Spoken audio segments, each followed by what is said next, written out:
ማለት እሷ እንዴት ነው ከስራ የምታስባር? በእሷ ፍቅር ምክንያት ከስራ ቀርተ ነው ወይስ እሷ ሪፖርት አድርጋል? አይ በእሷ ምክንያት ስለሽ አሁን ለምሳሌ እሷ ያለችው እኔ ወደ ሳውዲ የላኳት እኔ ነኝ። ብዙ ነገሮችን ከፍዬ ብዙ ነገሮችን አድርጌ ስቲል እንኳን መሳሪያ እንኳን ሽጬ ነው የላኳት። እንደዚህ ሌላው ይቅርና መሳሪያ አይ በቃ ብዙ ነገሮችን ከፍዬ ነው የላኳት ማለት ይቻላል። እና ከላኳት በኋላ ከሱ ከመጣሽ በኋላ እኔ የዩኒቨርሲቲ ተማሪ ነበርኩ። ዩኒቨርሲቲ እየተማርኩ ያለ መልካም ነበር፣ አሪፍ እያወራን ነበረ። ከዩኒቨርሲቲ አንድ አመት ቆይታ ነው ዩኒቨርሲቲ ላይፍ ላይ ያለው እየተማርኩ ያወራ ነው። ከዛ ከዩኒቨርሲቲ ከወጣሁ በኋላ እሷ ብዙ ነገሮችን መደጋገም ጀመረች። እኔ ወዲያው እንደወጣሁ ሰኔ 25 ተመርቄ ሐምሌ 5 ላይ ስራ ገባሁ፣ ተቀጠርኩ አዲስ አበባ ላይ ማለት ነው። መንግስት ሰራተኛ ትምህርት ቤት ላይ እንዲሁ ገባሁ። ከገባሁ በኋላ ደሞዝ ስንት ነው አለችኝ። ማነጻጸር ጀመረች ደሞዛችን። ውጪ እኔ የሚከፈለኝ ውጪ ከሄደች በኋላ። ኦኬ። ከዛ በፊትም አንተ ሰራተኛ ነበርክ? እሷ ከመሄዷን በፊት አንተ እሷ ከመላኳ በፊትም አንተ እዚሁ ስራ ላይ ነበርክ? አይ እኔ ዩኒቨርሲቲ ተማሪ ነበርኩ ከመላኬ በፊት ማለት ነው። እሺ ይቅርታ። እና ያው ወደ ዱባይ ወስድሃለሁ አለችኝ። ትሄዳለህ ስራ እስከዛ ምናምን አለችኝ። ብዙም ነገሮች ወደ ኋላ ተመልሼ ማውራት ባላወራ ደስ ይለኝ ነበረ። ሜቢ ምን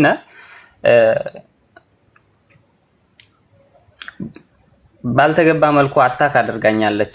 ለሰዎችም ማስረዳት በማልችልበት ታይም ብዙ ነገሮችን እኔ ፍቅር ነበር የነበረብኝ ከሷ ጋር ማለት ነው። በጣም ጥልቅ ፍቅር ነበረብኝ እና የብዙ ነገሮችን ዲፌንስ ማድረግ ወይም መናገር አልቻልኩም ነበር በሰዓቱ።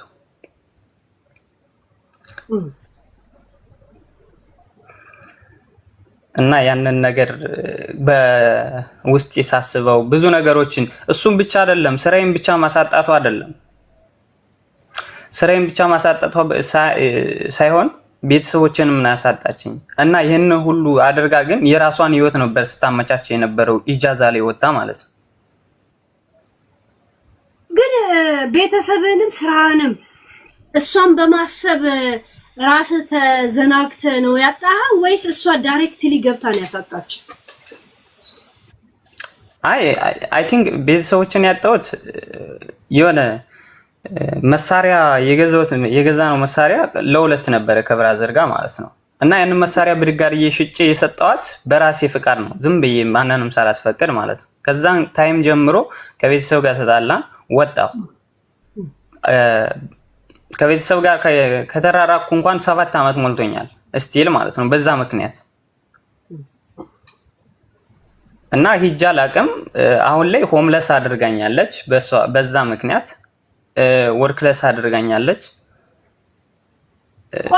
ከዛም ባለፈ ደግሞ እሱን ይሄን ታደሰዬ ከቤተሰብ ጋር የተለያየው የጋራ የሆነን እቃ ንብረት መሳሪያ ሚሊዮን ተው። እሺ በነገራችን ላይ እቃ ንብረት በለው ዝም ብለሽ ሌላ ጊዜም ሰው ወደ ማዞሮ ይገባኛል። የሆነ አካባቢውን እንደ ባህል ይገባኛል። እሺ ግን የሆነ ንብረት በለው ዝም ንብረት የጋራ የሆነ የቤተሰብ አሳልፈ ስለሸጠ ከቤተሰብ ጋር ማለት ተጋጨ ትንሽ አይደል? ከስራ ጋር ስለምን ተጋጨ?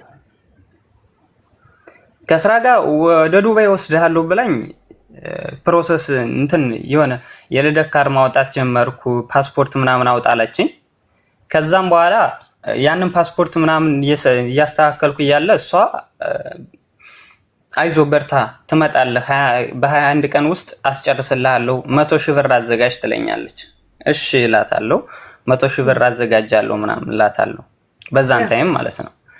ከዛም በኋላ የሆነ ሚዲያ ላይ ስወጣ ግን የተናገርኩት ስለምን ብቻ መሰለሽ ሄሉዬ፣ ስለ ፍቅር ብቻ ነው የተናገርኩት። ስለ ፍቅር ብቻ ነው ያወራሁት ከዛ ላይ ማለት ነው። ይሄን ሁሉ ጉዳቴን አላወራሁም። ምን ከዛም ባሻገር እሷ መልካም ነገሮችን አይ ቲንክ እኔ 22 ሺህ ብር ልካልኛለች ከሳውዲ ከሄደች ማለት ነው። 22 ሺህ ብር ይሄ እምነትም ስላለኝ ማለት ነው። እኔ እንደማንኛውም ሰው የተሰጠኝን ነገር ስለማልክድ ማለት ነው። ግን እኔ ከዛም በላይ ብዙ ነገሮችን አድርጌያለሁ። ብዙ ነገሮችን ተፈትኛ ብዙ ነገሮችን እዚህ ደረጃ ላይ እንድደርሰን ደረጃው ከፍ ያለ ሳይሆን ሆኖ ሳይሆን ግን ወሽመጤ ነው ያ እግዚአብሔር የምር ወሽመጤ ስልሽ ኖርማል እንትኑ አይደለም። አሁን ቅርብ ሰዓት እሷን አጣው ማለት እኔ ወንድማችሁን አጣችሁኝ ማለት ነው። ዩቲዩብ ላይ ቀርበ ነበር እዚህ እየጻፉልኝ ነው። የካሜራ ችግር የለብህማ መክፈት ትችላለህ ማለት ነው ለማመን። ያው አሁን ያለውበት ቦታው ብዙም አይመችም እና ሆምለስ ነው። ካልተመቸ ጀስት ችግር የለም። ውጭ ላይ ስለሆንኩ እንትን የለውም ላይት የለውም ለዛ። ቆይ ዩቲዩብ ላይ ከቀረብክ በኋላ ከሷ ምላሽ አግኝተሃል? ከሷ ምላሽ ያገኘሁት ምን ሌላ አፍቅር ያለው ምን ሌላ ይዣለው ሌላ ግብቻለሁ። ከዛም በሌላ መረጃ ሳጣራ ኢጃዛ ቤት ወጣ እንዳገባች ምናምን ነው የሰማሁት። እና አሁን እሷ ማግባቷን ከሰማ ምንድነው ከሷ ማግኘት የምትፈልገው? ምን እንበላት እሷን? አይ እኔ ከሷ ምንም አልፈልግም። ብትችሉ እናንተ ሳይኮሎጂ በጣም ስለተጎዳ ትሪት ብታደርጉኝ፣ ትሪትመንት ስለሚያስፈልገኝ ትሪት ብታደርጉኝ። አይ ቲንክ ይሄንን የምጠይቀው ስለተማርኩና ብዙ ነገሮችን ስላየሁ ነው። ምንና ይሄን ፈተና ብቻዬን መጋፈጥ ስላልቻልኩ ብታማክሩኝና ብዙ ነገሮችን ብታደርጉልኝ ሌላ ነገር አይደለም። እንትን ሆምለስ ሆንኩ ስትል ነበር። ሆምለስ ነው የእውነት ቤት አልባ ነው? በዚሁ በሸጥከው ንብረት የተነሳ በ4 ነጥብ ነው የተቆራረጥከው ከቤተሰብ ጋር? ስራ መመለስ አትችልም? መምህርናት አይ ፈርሜ ነው የወጣሁት። አልመለስም ብለህ? አልመለስም። 5 ቀን ቀርቷል ልትመጥ ፍላይት ልታረግ ነው ስላለችኝ በዛ 5 ቀን ቀርቷል የምትል እሷን ታወጣ? ወደ አረብ ሀገር ልትወጣ ፕሮሰስ ጨርሼላለሁ ብላ ነበር እንዴ? ብላኛለች። ከዛ ሌላ አገባች። ከዛ ሌላ እንዳገባችና እኔ ስራዬን ከለቀኩ ስራዬን እንድለቅ ከገፋፋችኝ በኋላ እንድለቅ ካወራች በኋላ ብዙ ነገሮችን ወጣው ሶሻል ሚዲያ ላይ ወጣው ማለት ነው። ሶሻል ሚዲያ ላይ ከወጣው በኋላ እኔ በዛን ሰዓት ዲፌንስ ማድረግ አልችልም። ከዛ በውስጥ መስመር ያኔ ላይቭ ላይ ደግሞ አስገብተውኝ ነበረ ሌላ ቦታ ላይ እናስታርቃቸዋለን ብለው ማለት ነው። ላይቭ ላይ ካስገቡም በኋላ እነሱ እንትን እያሉ እያለ እኔ መናገር አልችልም። በውስጥ መስመር መጣች። እንግዲህ ከ5 ወር በኋላ በውስጥ መስመር መታወራችን ያኔ ማለት ነው ላይቭ ላይ በመገባበት ሰዓት እና አንተን እወድሃለሁ እኮ አፈቅርሃለሁ፣ አብረን መቀጠል እንችላለን፣ ያለንን ፍቅር ወደፊት ማስቀጠል እንችላለን። ብዙ ነገሮች ማውራት እንዳልችል ነው። ግን በዛን ሰዓቱ እንደዛ ስታረገኝ ነበር፣ አታክ ስታረገኝ ነበር። ከዛ ሰዎች በቃ አንተ ስቲል ገንዘብ እንደሌለህ ገንዘብ የለህም፣ በዛን ሰዓት ገንዘብም የለህም አታስተዳድረኝም አይነት ነገር ብላኛለች እና ሌላ ሰው ላገባ ነው ምናምን አይነት ነገር ብላኛለች።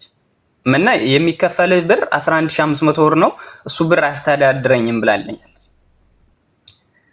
እሺ ይሄን የምትይ ከሆነ እሺ ምንድነው አማራጩ? ወደ ዱባይ መንጣት አለብህ አለችኝ። እሺ መንጣት እችላለሁ እና ከኔ ምንድነው የሚያስፈልገው አልኳት። ፓስፖርት እና የልደት ካርድ ምናምን አውጣና ፕሮሰስ ጀምር። ከዛም በኋላ 100 ሺህ ብር አዘጋጅ፣ ተበደርም ምንም ተበልም 100 ሺህ ብር አዘጋጅ ትመጣለህ አለችኝ። እሺ በስንት ቀን ውስጥ ያልቃል? በ25 ቀን ውስጥ ያልቃል ምናምን አለችኝ። ከዛም በኋላ እኔ ጀመርኩ። ከጀመርኩ በኋላ 25 ቀን ቀርቷል አለችኝ። 25 ቀን ነው የቀረህ። በዚህ ቀን ውስጥ ያሉትን ነገሮች ማስተካከል አለብህ።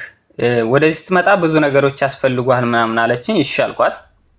ከዛ 100,000 ብር ግነት ወደሷ እንድልክላት ምናምን አይነት ነገር ታወራኛለች። ከዛ መጨረሻ ላይ በዚህን ቀን ትመጣለህ አስተካክል ምናምን እሱንም እያወራሁት ነው ምናምን አለችኝ። እሺ ብዬ ጨረስኩ ከሷ ጋር። ከጨረስኩ በኋላ ስራ ትለቃለህ ስራ መልቀቂያ አይነት ነገር ክስ ነበረብኝ። የሆነ ልደት ካርድ ላመጣ ወደ ክፍለ ሀገር ሄጄ የበዛን ሰዓት ክስ ነበረ። ያ 5 ቀን ነበር ፍቃዴ 10 ቀን ነው ቀርቼ የተመለስኩት ማለት ነው። ከበዛን ሰዓት የሆነ በወመህ ኮሚቴ አለ በትምህርት ቤቱ ተከሰስኩ። ለምንድነው 5 ቀን ፍቃድ ተሰጥቶ አምስተኛ ቀን የጨመርከው አሉኝ። እሺ ይሄንን ነገር ታድላ 5 ቀን የጨመርኩበት አንድ ጊዜ ታድስ አንዴ መኖር ደጉ ቆይ የሆነ ነገር እየጻፈ ነው። ውሸቱን ነው ሄለን አልሽ አይደል? የምታውቂው ነገር አለ? ቆይ አንድ ጊዜ አምጪ ኖ አንተ ቁም አንዴ ላናግራት። የምታውቂው ነገር አለ? እድሉን ሰጥቼሻለሁ። የጽሁፍሽን እየተከታተልኩ የምታውቂው ወይም ደግሞ የዚህ ታሪክ ባለቤት ነሽ ከሆንሽ ገብተሽ ያለውን እውነት መናገር፣ አለበለዚያ ከሩቅ ሰምተሽ እውነት እንደዚህ ምናምን ብሎ መማል ትዝብት ነው ትርፉ። የምታውቂው ነገር ካለ ማርያምን ምን አመጣው? ማርያም ወይም ደግሞ ይሄ የምትምሉበት ነገር የጭቃ ወይም ደግሞ የዕቃ ጫዋቻችሁ ነው እንደሚመስላችሁ? የምታውቂው ነገር ካለ you can come talk። ማንም ሰው ድሉን አልነፈጋችሁ። ግን ቁጭ ብለሽ ማርያምን ምናምን እንደ አብሮ አደግ ዕቃ ጫዋቾች ማሟያ ማድረግ ነውር። የምታውቂው ነገር ካለ ግን አስገቢኝ በይኝ ያስገባሻለሁ።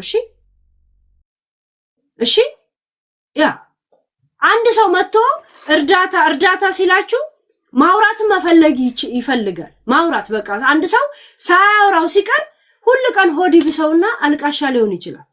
ከዛ ችግር ጋር ብቻውን መርጎምጎም ነው የሚባለው ሊርጎምጎም ይችላል። ስትሰሙት ከእንደዚህ አይነት መንፈስ ውስጥ ነው የምታወጡት። አንድ ሰው ሚዲያ ላይ ወጣ ማለት ከናንተ ብር ፈለገ ብቻ ማለት አይደለም። በዛውስ ደግሞ ሊሰጡት ከፈለጉ ምን ሪስክ አለላ ነው። ለምንድነው ለሱ ሊገባ ያለው ብር ለኔ ይገባ ነበር እንዴ? ይገባ ነበር? ከኔ ጉሮሮ ነጥቀው ነው እንዴ የሰጡት? ምን ችግር አለ ከሰጡትስ? ሰው የሆነ መጥቶ ኬስ ሲናገር ውሸቱን ነው ብላችሁ የምትራገጡት ነገር አስገብቷችሁ እስቲ የምታውቁትን ነገር ንገሩኝ ስትባሉ ከ25 ዓመት በፊት አውቀው ነበር የሚል ወሬ ነው የምታወሩት። 25 ዓመት አይደለም በ25 ሰከንዱ ሰውን አታውቁም የት እንዳለ። እኔ የወለደችኝ እናት እኔ አውቃታለሁ ብላ ብታወራ ብሎክ ነው ማረጋት። አታውቀኝ። ሚዲያ ላይ እንደዚህ አይነት መንፈሶች አሉ። የተወጋዩን ብያለሁ። በነገራችን ላይ የተወጋዩን በጩቤም በአካፋም በመዶሻም በመንጫም ቀጥሎ እንድምሽ እሺ እናት አይ ከአሁን በፊትም እንደዚህ ብዙ ነገሮች ታክሲ ያደርጉኝ ነበር። ምን ነበር የማያውቁት ሰዎች ብዙ ወቀሳ ያደርጋል። ግን እኔ ውስጥ የማውቀው ለዛም ነው ለሰዎች ማስረዳት አልችልም። ጃልዳልቻ ገለቶ ያ አይዞ ወንድሜ ደግሞ ማልቀስ ከፈለክ አልቀስ። እሺ ይውጣል ሲታድሳይ በጣም ይውጣል። ዝም በል ምናምን እንዳትሉት እንደፈለገ ጣልቃ እንዳገቡበት ያ ሄሎ ቢወጣልኝ እኮ ደስ ይለኝ ነበር ግን አልወጣልኝም። ያው 8 ወር ሞልቶኛል ግን ማንም እየተረዳኝ አይደለም። ምን እሷ ወጣ ብዙ ነገሮችን ነው አታካ ያደረገችኝ ሶሻል ሚዲያ ላይ ራሱ በጣም ብዙ ነገሮች በውስጥ መስመር መታ የምታወራው መልካም ነገር ነው። ሶሻል ሚዲያ ላይ ወጣ ግነት እሷን አስረውን ያስለቀቀችኝ ግን እኔ አልፈልግም ብያት እንደወጣው አይነት ነገር ነው የምታወራው። ግን በውስጥ መስመር የምታወራኝ መልካም ነገር ነው። እኔን እየሰደቡብህ ስለሆነ እኔን እንድሰደብ አትፈልግም ወይ ትለኛለች። እንድሰደብ ትፈልጋለህ ትለኛለች። አልፈልግም እላታለሁ። ስለዚህ አንቺንም ማጣት አልፈልግም። ስለዚህ አንተ የሚሰድቡኝ ከሆነ ድጋሚ የሚሰድቡኝ ከሆነ አንተን አልፈልግህም በህይወቴም የለህም አልቀበልህም ትለኝ ነበር በውስጥ መስመር እየመጣች ማለት ነው። ያወክ ለምንድን ነው አንቺ ማጣት አልፈልግም የምትላት አንተ? ከዛም በፊት ነው ሶሻል ሚዲያ ላይ ከወጣን በኋላ ስንወጣ በዛን ሰዓት አልነገረችም ነበር ማግባቷን አልነገረችኝም። እንደዚህ ኢጃዛ ቤት መውጣቷንም አልነገረችኝም ነበር። ቲክቶክ ላይ ትታወቃለች ልጅቷ። ስክሪንሻቷን የጻፈችልን ብትልክ ካለሽ ነይ እህታችን። አይ ምንም እሷ አታስፈልገኝም ሄሉዬ፣ መድኃኒዓለም ምስክሬ ነው። እኔ በጣም ውስጤን ጎድታዋለች። በጣም ብዙ ነገሮችን ያሳጣችኝ ከምነግርሽ በላይ ማለት ነው። ግን ታዲሳ አንዳንድ ምን አለ መሰለ፣ አሁን የሆነች ልጅ አለች ሳውዲ አረቢያ ትኖራለች። ከባሏ ጋር ስትለያይ ልታናድደው ያክስቷ ልጅ ሰርግ ነበረ። ያክስቷ ልጅ ቬሎን ከመልበሷ በፊት ለብሳ ላገባ ነው ብላ ለቀድሞ ባሏ ላከችለት፣ እሱ ልታናድደው እና አንዳንድ ሰው አግብቻለሁ ምናምን ሊል ይችላል። እውነት ለመሆኑ እርግጠኛ ነህ? ያ እርግጠኛ ነኝ። ሄሉ አንዴ መናገር እችላለሁ ነኝ? ታውቀዋለህ? ገና ያው ጨርሶ ስላላወራ ብዬ ነው። እሺ አይ አይደለም፣ እንደ ሀሳብ ማለት በዚሁ ከሚያለቅስ አንድ ነገር ልንገረው ብዬ ነው። ቆይ ጨረስክ? እንትና ያልጨረሰም ለምን? የሱ ችግር ስለሆነ ይጨርስ፣ እናስጨርሰው አይመስልም? እንትና አለን። እሺ እዚሁ አለ፣ አትውጣ አንተም። እሺ ጨርስ ወንድሜ ታድስ። እሺ ያው ወደ ኋላ ተመልሼ በጣም ካወራሁት ትንሽ ስትረስ ውስጥ ያስገባኛል። ለዛ ነው ሄሉ ስትረስ ውስጥ ያስገባኛል ብለህ ከቋጠርከው በእኔ አጋጣሚ በዚህ ጉዳይ ላይ መምከንከንህ አይቀርም። መምከንከኑ ነው የሚሻለው ወይስ ማውጣት ነው የምትፈልገው? ምርጫ እንደዚህ አውጥቻለሁ። ከአሁን በፊትም እኮ አውጥቻው ብዙ ነገሮችን ስለሸፈነችብኝ ነው። ገብቶሻል? በጎን የመጣች አታክ ታደርገኝ ነበር። ስቲል እንኳን የሆነ እኔ አንተ በቃ ተጎድተሃል ብሎ የሆነ ሰው እሱ ከዱባይ ማለት ነው ቻሌንጅ ሰጠኝ ማለት ነው። ቻሌንጅ ሰጥቶኝ ያንን ቻሌንጅ እየሰራው እያለ ቲክቶክን እንትን ዋርኒንግ ሪፖርት እያስደረጉ እነሱ ራሳቸው ናቸው። ሌላ ሰው መቼም ጠላት የለብኝም። ገብቶሻል? ቲክቶክን ዋርኒንግ እንዲሰጠኝ ያደረጉ እንዲዘጋ ባን እንዲደረግ አደረገችብኝ ማለት ነው እየዞረች። እኔ ከፍ እንድል ወይም እኔ ተከፍቼ እንድታይ ነው የምትፈልገው እሷ። ወይም ከፍ ብዬ ወይም የሆነ ነገር ቦታ ላይ ሁኜ እኔ እሷን ስለበደላኛለች ብዬ ምናምን አላወራም ነበረ። ከፍታዬን ባገኘው ወይም ቀና ብል ስራ ቢኖር አሁን ካለውበት ሆምለስ ከሆንኩበት ወደ ቤት ብመለስ እኔ እሷን እንደዚህ አደረገች ብዬ አላወራም ነበር።